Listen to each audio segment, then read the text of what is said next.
Hello everyone. आज हम बात करते हैं पीएसएम के सेकेंड लेक्चर की, जिसका नाम है need, classification, unit and approach to study designs. अब हम सबसे पहले जानते हैं कि हमें स्टडी डिज़ाइंस की ज़रूरत क्यों पड़ती है। स्टडी डिज़ाइंस की ज़रूरत हमें इसलिए पड़ती है क्योंकि ये जो है हम इसलिए पढ़ते हैं ताकि to needed to know about the disease, मतलब डिसीज़ के बारे में जानने के लिए हम स्टडी डिज़ाइंस को यूज़ करते हैं। अब इसमें हमने क्या क्या देखा था कि फ्रीक्वेंसी, डिस्ट्रीब्यूशन और डिटर्मिनेंट्स। फ्रीक्वेंसी में क्या थे कि number of cases, incidents and prevalence.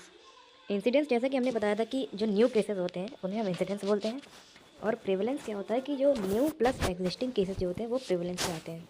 अब डिस्ट्रीब्यूशन की अगर बात करें तो डिस्ट्रीब्यूशन को हम देखते हैं टाइम, प्लेस और पर्सन के अकॉर्डिंग। अब डिटर्मिनेंट्स में हम क्या देखते हैं कि why and how the disease occurs. ठीक है। अब क्लासिफिकेशन की बात करते हैं स्टडी डिज़ाइंस की। तो यहाँ पर हम 3 टाइप के क्लासिफिकेशन देखते हैं। पहला है ऑब्जर्वेशनल, दूसरा है एक्सपेरिमेंटल या इंटरवेंशनल, और तीसरा है एडवांस्ड एपिडेमियोलॉजी। 3 टाइप के हमने पढ़े, ऑब्जर्वेशनल, एक्सपेरिमेंटल या इंटरवेंशनल, एडवांस्ड एपिडेमियोलॉजी। अब ऑब्जर्वेशनल भी फर्दर 2 टाइप के हैं। पहला है डिस्क्रिप्टिव और दूसरा है एनालिटिकल। ठीक। अब हम इसके बारे में पढ़ते हैं। देखिए, डिस्क्रिप्टिव में हम क्या देखते हैं कि डिस्ट्रीब्यूशन, इसका दूसरा नाम डिस्ट्रीब्यूशन भी है। इसमें हम टाइम, प्लेस और पर्सन के अकॉर्डिंग देखते हैं। ठीक है। एनालिटिकल में why and how the disease occurs, इसके बारे में पढ़ने के लिए हम एनालिटिकल स्टडी बोलते हैं इसे। अब एक्सपेरिमेंटल या इंटरवेंशनल की बात करें तो इसमें 3 फेजेस आते हैं। पहला है RCT, जिसका नाम है रैंडमाइज्ड कंट्रोल ट्रायल्स, और ये फेज़ 3 क्लिनिकल ट्रायल होता है। ठीक है। दूसरा है फील्ड ट्रायल। फील्ड ट्रायल में हम वैक्सीन ट्रायल करते हैं, मतलब वैक्सीन का जो ट्रायल होता है वो फील्ड ट्रायल के अंदर आता है। फिर तीसरा है कम्युनिटी ट्रायल्स। कम्युनिटी ट्रायल्स जो होते हैं वो प्रिवेंटिव ट्रायल्स होते हैं। कैसे ट्रायल्स? Preventive trials. फिर तीसरे की बात करते हैं कि एडवांस्ड एपिडेमियोलॉजी। इसमें 2 चीज़ें आती हैं, सिस्टमिक रिव्यू और मेटा एनालिसिस। ठीक। तो मेन क्लासिफिकेशन हो गए। अब बात करते हैं डिस्क्रिप्टिव और एनालिटिकल स्टडी के बीच में डिफरेंस क्या है। देखिए, डिस्क्रिप्टिव एपिडेमियोलॉजी की अगर हम बात करें तो इसमें कोई भी कंपैरिजन ग्रुप नहीं होता है। ठीक है, कोई कंपैरिजन ग्रुप नहीं होता है। और इसमें क्या होता है, केस रिपोर्ट और केस सीरीज़ होता है। 2 चीज़ें होती हैं, केस रिपोर्ट और केस सीरीज़। और जो दूसरा है एनालिटिकल एपिडेमियोलॉजी, इसमें क्या होता है, case control study design, cohort study design, cross sectional study design और ecological study design. Case control, cohort, cross sectional और इकोलॉजिकल स्टडी डिज़ाइन 4 टाइप के आते हैं। ठीक है। अब हाइपोथेसिस की अगर हम बात करें तो हाइपोथेसिस क्या होता है कि ये हाइपोथेसिस है जिससे कि हम एजम्पशन को वेरीफाई करते हैं। जैसे फॉर एग्जांपल, अगर हमें फॉर्मेशन ऑफ हाइपोथेसिस को देखना है तो इसके लिए हम डिस्क्रिप्टिव एपिडेमियोलॉजी की स्टडी करेंगे। हमें अगर टेस्टिंग को चेक करना है तो उसके लिए हम एनालिटिकल एपिडेमियोलॉजी को चेक करेंगे। और अगर हमें कंफर्म करना है हाइपोथेसिस को, उसके लिए एक्सपेरिमेंटल एपिडेमियोलॉजी की स्टडी करेंगे। अगर हमें फॉर्मेशन करना है तो डिस्क्रिप्टिव एपिडेमियोलॉजी की स्टडी करेंगे, और अगर टेस्टिंग करना है तो एनालिटिकल एपिडेमियोलॉजी की स्टडी करेंगे, और अगर कंफर्म करना है हाइपोथेसिस को तो एक्सपेरिमेंटल एपिडेमियोलॉजी की स्टडी करेंगे। अब डिस्क्रिप्टिव स्टडी जो होती है वो न्यू डिसीज़ के बारे में बताती है, न्यू केसेस। ठीक है। या फिर डिसीज़ ऑफ अननोन एटियोलॉजी, जिसका कोई कॉज नहीं होता है, अननोन एटियोलॉजी होती है। ठीक है। अब टाइप्स ऑफ एपिडेमियोलॉजिकल स्टडीज़ के बारे में बात करते हैं। तो टाइप्स ऑफ स्टडीज़ जो होती हैं क्या क्या होती हैं, descriptive studies, analytical studies. Analytical में 4 टाइप की हमने देखी थी, ecological, cross sectional, case control और कोहर्ट। अब डिस्क्रिप्टिव में 2 आते थे, केस रिपोर्ट और केस सीरीज़। और ये किस टाइप की स्टडी है? Individual study. एनालिटिकल की बात करें तो एनालिटिकल में 4 टाइप के आते हैं, ecological, cross sectional, case control और कोहर्ट। इकोलॉजिकल में आते हैं 3 टाइप के, कोरिलेशन, इनका ऑब्जर्वेशन स्टडीज़ होती है, जोग्राफिकल होती है और एग्रीगेशन होती है। ठीक है। यहाँ पर क्रॉस सेक्शनल में क्या होता है, प्रेवलेंस होता है। प्रेवलेंस में क्या होता है कि न्यू केसेस और एक्जिस्टिंग केसेस दोनों इंक्लूडेड होते हैं। केस कंट्रोल में केस रेफरेंस के बारे में हम बात करते हैं, और कोहर्ट स्टडी में कि फॉलो अप कैसे करते हैं इंसिडेंट्स को। ठीक है। तो ecological, cross sectional, case control और कोहर्ट। इकोलॉजिकल में कोरिलेशन, जोग्राफिक और एग्रीगेशन की बात करते हैं। क्रॉस सेक्शनल में प्रेवलेंस की बात करते हैं। केस कंट्रोल में केस रेफरेंस की बात करते हैं, और कोहर्ट में फॉलो अप इंसिडेंट्स की बात करते हैं। अब इसमें इंपॉर्टेंट चीज़ क्या है कि यूनिट ऑफ स्टडी अगर हम बात करें तो जितने भी हमने केसेस देखे सब की unit of study individual study होती है। एक्सेप्शन क्या है? केवल इकोलॉजिकल। इस पे क्वेश्चन बनता है, ठीक है। इकोलॉजिकल जो होती है उसकी जो यूनिट ऑफ स्टडी होती है वो पॉपुलेशन के ऊपर होती है, बाकी सबकी इंडिविजुअल बेस्ड होती है। अब आगे पढ़ेंगे, अगर एक्सपेरिमेंटल स्टडीज़ की बात करें, इंटरवेंशनल वाली सेकंड जो है, तो इसमें आते हैं 3 टाइप के। पहले हैं रैंडमाइज्ड कंट्रोल ट्रायल्स, दूसरे हैं फील्ड ट्रायल्स, तीसरे हैं कम्युनिटी ट्रायल्स। तो रैंडमाइज्ड का जैसे हमने बताया था क्लिनिकल ट्रायल्स बोलते हैं, और फील्ड ट्रायल्स में हम वैक्सीन की ट्रायल्स करते हैं, और कम्युनिटी ट्रायल्स में हम कम्युनिटी की स्टडीज़ करते हैं, ठीक है। अब रैंडमाइज्ड में जो है इसमें हम पेशेंट लेते हैं या सिक इंडिविजुअल्स को लेते हैं, ठीक है। फील्ड या वैक्सीन ट्रायल्स में हम हेल्दी इंडिविजुअल्स को लेते हैं, और कम्युनिटी ट्रायल्स में कम्युनिटीज़ को लेते हैं। मतलब यहाँ पर भी अगर हम देखें तो यूनिट ऑफ स्टडी क्या है, इंडिविजुअल बेस्ड है। केवल एक एक्सेप्शन क्या था, ये पॉपुलेशन वाला। इसमें क्या है कि इकोलॉजिकल वाले में पॉपुलेशन होती है यूनिट ऑफ स्टडी। अब यूनिट ऑफ स्टडीज़ की बात करते हैं, तो यूनिट ऑफ स्टडी 2 टाइप की हो सकती है, वही जैसे मैंने बताया कि पॉपुलेशन और इंडिविजुअल। इंडिविजुअल में हेल्दी हो सकते हैं या डिसीज्ड हो सकते हैं, ठीक है। वही यहाँ पर लिखा है कि unit of study for all study designs individual होते हैं, लेकिन इकोलॉजिकल में पॉपुलेशन होता है, ठीक। अब बेसिक अप्रोच क्या होता है to identify the study designs. Identify exposure and outcome. हम 2 चीज़ें आइडेंटिफाई करते हैं किसी भी स्टडी की। पहला उसका एक्सपोजर क्या है और दूसरा उसका आउटकम क्या है। तो अगर हम सबसे पहले बात करें कि हमें क्या क्या चीज़ें चेक करनी है, ठीक है। अगर हमें कोई भी हमें चेक करना है कि स्टडी डिज़ाइन कौन सी है, ऑब्जर्वेशनल है कि एक्सपेरिमेंटल है कि एनालिटिकल है कि एडवांस्ड है कि डिस्क्रिप्टिव है, ठीक है। अगर हमें चेक करना है तो हम सबसे पहले कुछ स्टेप्स फॉलो करने पड़ेंगे। सबसे क्वेश्चन आया तो हमें क्या क्या चीज़ें चेक करनी है। सबसे पहले उसमें एक्सपोजर और आउटकम देखना है कि कौन से एक्सपोजर दिया है, कौन सा आउटकम दिया है। दूसरा क्या है, स्टार्ट ऑफ द डिसीज़, मतलब डिसीज़ कब स्टार्ट हो रही है। तीसरा है डायरेक्शन ऑफ स्टडी, कहने का मतलब क्या है कि डायरेक्शन में क्या है कि फॉरवर्ड जा रहा है कि बैकवर्ड जा रहा है कि सेम पॉइंट ऑफ टाइम में है। मतलब कि इसे हम एक पॉइंट ऑफ टाइम से शुरू करते हैं स्टडी को, तो उससे हम बैकवर्ड जा रहे हैं तो कि फॉरवर्ड जा रहे हैं। अगर हम फॉरवर्ड जाते हैं तो उसे हम बोलते हैं क्या, कोहॉर्ट स्टडी, मतलब हम समय से आगे जा रहे हैं। और अगर बैकवर्ड जाते हैं मतलब केस कंट्रोल स्टडी, मतलब हिस्ट्री लेते हैं, बैकअप हिस्ट्री की रजिस्टर उठाते हैं पुराने कि कितने डिसीज़ पहले थे और कितने अब हैं, इसको बोलते हैं बैकवर्ड स्टडी। तो इसको बोलते हैं केस कंट्रोल स्टडी।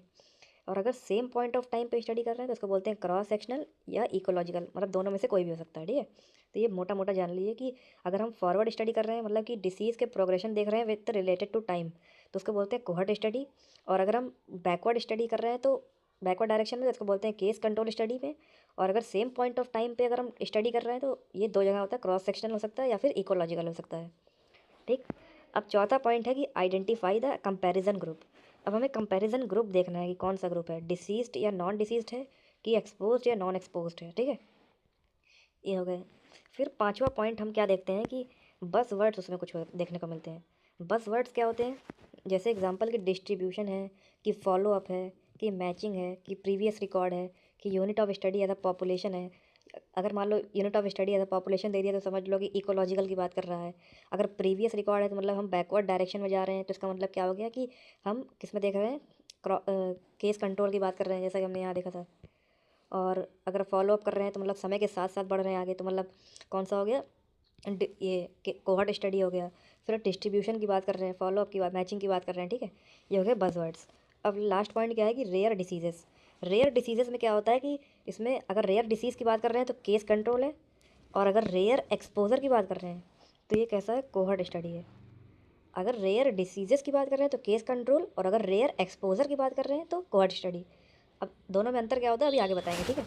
ऐसे एग्जांपल देखिए, British investigators conducted a study to compare measles mumps rubella vaccine history among the 1294 children with pervasive development disorder, जैसे कि ऑटिज्म और Asperger syndrome, and 4469 children were without such disorders. और ये किसका example है और विच टाइप की study है ठीक है। तो देखिए इसमें आंसर दिया केस कंट्रोल। अब कैसे केस कंट्रोल है हम बताते हैं। सबसे पहले इसमें हमें बज़ वर्ड्स देखना पड़ेगा। बज़ वर्ड्स क्या होता है कि पहले स्टेप वाइज चलते हैं, ठीक है। इसमें सबसे पहला स्टेप क्या है कि एक्सपोजर है और आउटकम क्या है देखना पड़ेगा। तो देखिए एक्सपोजर किसका है, मीजल मम्स रूबेला वैक्सीन, तो ये हो गया एक्सपोजर, ठीक। और डिसऑर्डर देखिए हो रहा है ऑटिज्म या एस्पर सिंड्रोम, तो ये हो गया का आउटकम, ठीक। फिर दूसरा पॉइंट क्या है कि स्टार्टिंग ऑफ डिसीज़ को देखना पड़ेगा। तो स्टार्टिंग ऑफ डिसीज़ के लिए हमें कोई स्टार्टिंग पॉइंट देखो कंपेयर करना है हमें वैक्सीन को, और हम यहाँ पर हिस्ट्री ले रहे हैं, तो यानी ये कैसा डायरेक्शन हो गया, बैकवर्ड डायरेक्शन हो गया, बैकवर्ड डायरेक्शन। और बैकवर्ड डायरेक्शन में हमने देखा था कौन सा स्टडी थी, केस कंट्रोल स्टडी, तो इससे हमें पता लग गया। लेकिन तब भी हम आगे क्वेश्चन पढ़ लेते हैं। इसमें क्या है कि 1294 चिल्ड्रन पर वे इनको डिसऑर्डर हो गया है और 4469% को नहीं हुआ है। तो किस टाइप का है, तो इसमें हमने देखी प्रीवियस रिकॉर्ड यहाँ पर देखा, यानी हिस्ट्री चेक करी, तो यानी ये जाहिर सी बात है कि केस कंट्रोल का एग्जाम्पल है। और यहाँ पर एक्सपोजर आउटकम हमने देख लिया है, ठीक है। और ये रेयर डिसीजेस के लिए है, जैसे ऑटिज्म एस्पर सिंड्रोम, तो इससे भी हम पता लगा सकते हैं कि ये केस कंट्रोल का एग्जाम्पल है, ठीक। अब इसे यहाँ पे एक्सप्लेनेशन दिया कि आउटकम क्या है, ऑटिज्म है, यहाँ पर देख लिया। एक्सपोजर क्या है, एमएमआर की वैक्सीन है। बस वर्ड क्या है, हिस्ट्री चेक करते हैं यहाँ पर। अगर हिस्ट्री है तो मतलब कि हम बैकवर्ड स्टडी कर रहे हैं। डायरेक्शन क्या हो गया, बैकवर्ड। कंपैरिजन ग्रुप क्या है, डिसीज्ड वर्सेस नॉन डिसीज्ड, मतलब कुछ को डिसीजेज हैं कुछ को नहीं है। तो अब ये रेयर डिसीज़ है, तो हमें पता ही है कि रेयर डिसीज़ के लिए क्या होता है, केस कंट्रोल स्टडी। अब दूसरा एग्जाम्पल लेते हैं। In a study begin in the 1965, ठीक है, 1965 में स्टार्ट किया। A group of 3000 adults in a Baltimore were asked about the alcohol consumption. The occurrence of cancer was studied in the group between 1981 to 1995. तो यहाँ पे सबसे पहले हमें क्या देखना है, एक्सपोजर आउटकम। तो एक्सपोजर क्या हो गया, अल्कोहल का एक्सपोजर हो गया, और आउटकम में क्या है, डिसीज़, ये है कैंसर। हमने स्टडी को स्टार्ट कब किया, 1965 में स्टार्टिंग पॉइंट है। और हम आगे कब बढ़ रहे हैं, 1981 से 19, मतलब ये फॉरवर्ड डायरेक्शन में जा रहे हैं, हम फॉरवर्ड डायरेक्शन में जा रहे हैं। तो अगर हमें फॉरवर्ड डायरेक्शन में जाना है तो कौन सी स्टडी हम देखते हैं, कोहर्ट स्टडी, ठीक है।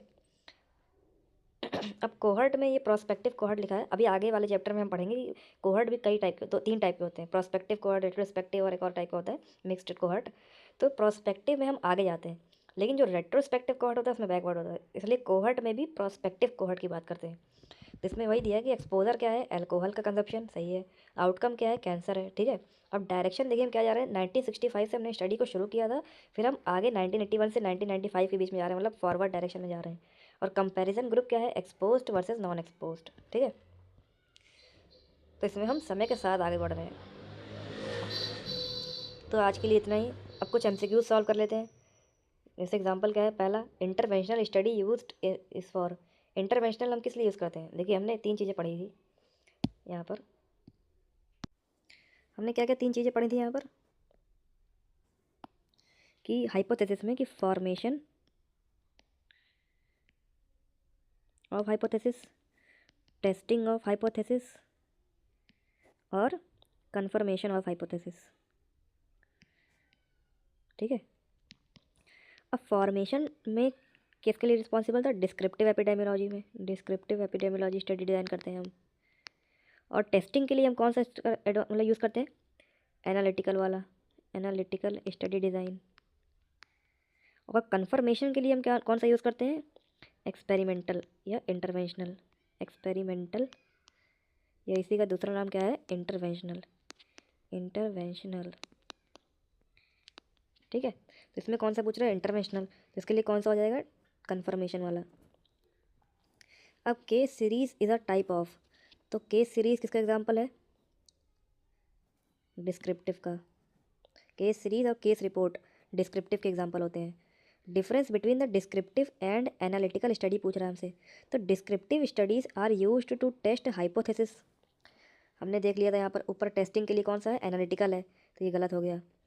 Analytical studies are used to formulate hypothesis, गलत है, एनालिटिकल वाला टेस्टिंग के लिए यूज़ होता है। Descriptive studies are the first phase in the epidemiology, ये सही लग रहा है। और पढ़ लेते हैं, analytical studies observe the distribution, गलत है, डिस्क्रिप्टिव को हम डिस्ट्रीब्यूशन कहते हैं। Descriptive studies answer why and how are disease, descriptive में थोड़ी पढ़ते हैं, एनालिटिकल में पढ़ते हैं, तो इसका आंसर सी हो जाएगा, ठीक है। अब बात करते हैं analytical study where the population is the unit of study. हमने एक एक्सेप्शन पढ़ा था, कहाँ पर, इकोलॉजिकल में था पॉपुलेशन, बाकी सब में जो यूनिट ऑफ स्टडी थी इंडिविजुअल बेस्ड थी। और बेस्ट स्टडी क्या होती है, best study of first of choice for the assessment, first choice पूछ रहा है अननोन और न्यू डिजीज़ के लिए, तो हमने क्या बताया था, सबसे पहला चॉइस क्या होता है, डिस्क्रिप्टिव होता है, सबसे पहली एपिडेमियोलॉजी क्या है, डिस्क्रिप्टिव है। तो थैंक यू एवरीवन, आज के लिए इतना ही। आई होप आपको समझ में आया होगा, और आगे के वीडियोस के लिए आप हमारे चैनल को सब्सक्राइब कर लीजिए और नया नोटिफिकेशन आपको मिलता रहेगा। Thank you so much.